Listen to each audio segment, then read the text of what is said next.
Different Worlds by Margaret Johnson. Chapter 5, Snow Fun. More snowballs flew past my face. Then I saw someone come out from behind a white tree. It was the man from the shop. It was Jim. I laughed and quickly made a snowball. Then I sent it through the air, but Jim moved so quickly to one side, the snowball hit a tree behind him. So I started to make another snowball. But before it was ready, Jim threw a new one at me. I laughed again. Then I ran behind a wall and made lots of snowballs. When they were ready, I came out from behind the wall. But Jim had made lots of snowballs too, and soon I was very wet. After a few minutes, I was laughing so much my stomach hurt. Just the way it does when I'm laughing at parties with my deaf friends. When I looked up at last, I saw that Jim was standing quite close to me. I also saw that something was wrong. He wasn't smiling now. He was looking at me.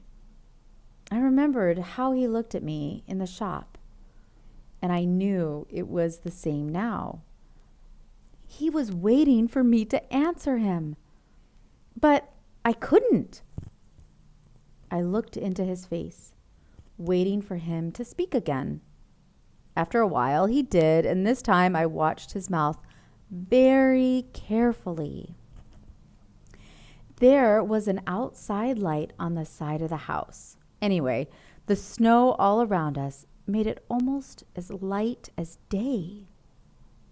"What's your name?" he asked. This time I knew it was very important for me to say something. "Sam," I said carefully. "My name's Sam. Samantha."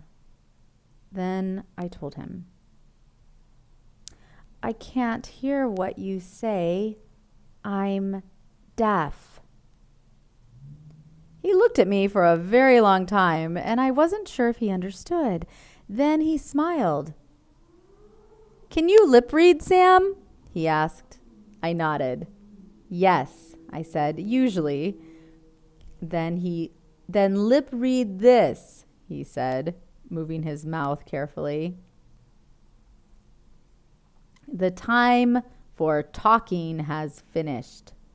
Get your snowballs ready." Then he ran away and went back behind his tree. Before I could move, snowballs were coming through the air again. I ran back behind my wall, laughing. My first snowball hit him in the face, but he sent one back, which got me on my face. The snow was cold and wet in my eyes, but I didn't mind. I was happy. I knew Jim was throwing snowballs at me because he liked me.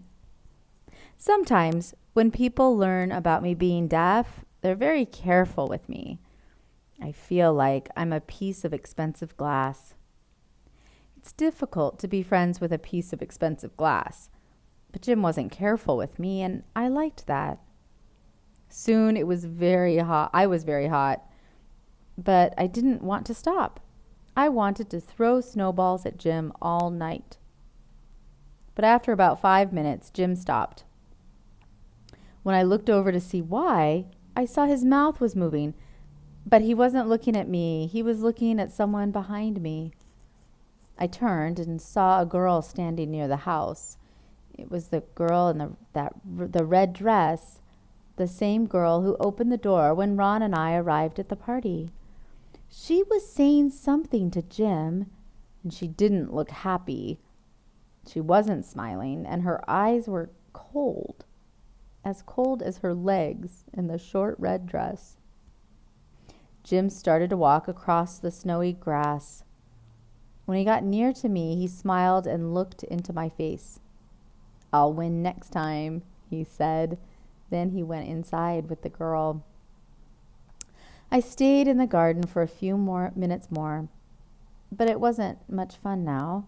You can't really throw snowballs at yourself. When I went back in the house, I found Ron in the kitchen. Sam, you're still here, he signed. I was looking for you.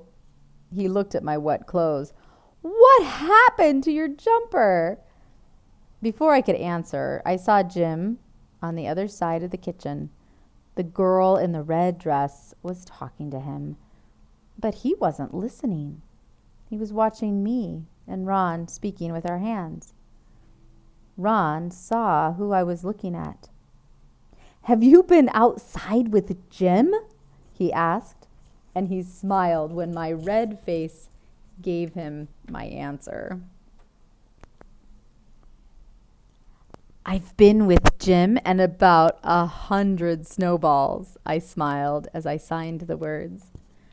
Ron laughed. More people came into the kitchen, and he moved closer to me. There wasn't enough room for him to sign now, so he spoke carefully. It's very good to see you, Sam, he said. I like London, but it's not so much fun without you there. Ron is like my brother, so when he kissed my face, I knew it was the kiss of a brother to his sister.